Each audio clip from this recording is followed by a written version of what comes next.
Bugünkü 28 Şubat mağdurlarıyla ilgili yapacağımız basın açıklamasına hepiniz hoş geldiniz.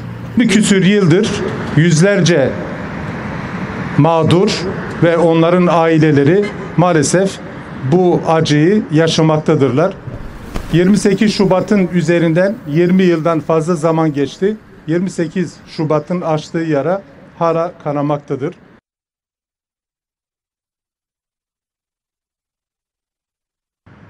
Biz neden bunlara FETÖ mağduru diyoruz? Ben yaptığım kısa bir araştırmada elde ettiğim sonuçları size açıklamak istiyorum.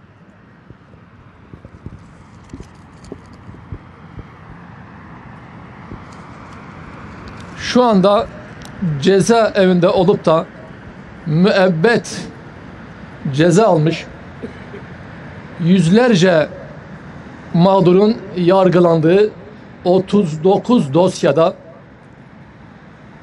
bunların ya başkanları ya savcıları ya da mahkeme üyeleri tescilli olarak FETÖ üyesi olduğu tespit edilmiştir. Ki kimisi şu an cezaevinde, kimisi aranıyor, kimisi dışarıda.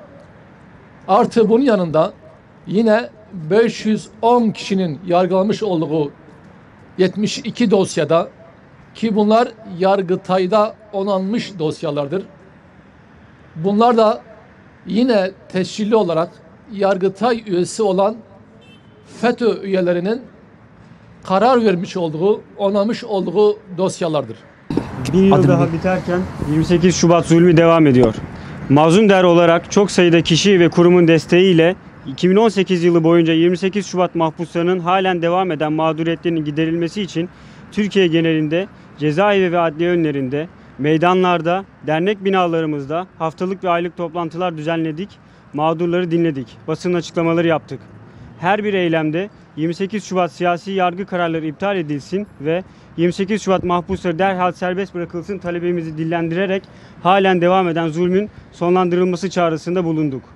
Bir yıl daha geçerken bir takım istisnalar dışında bu konuda herhangi bir adım atılmadığı gibi gündeme gelen af ya da şartlı tahliye indirimi mahiyetindeki düzenlemelerde de 28 Şubat mahpuslarının kapsam dışı bırakıldığını gözlemledik.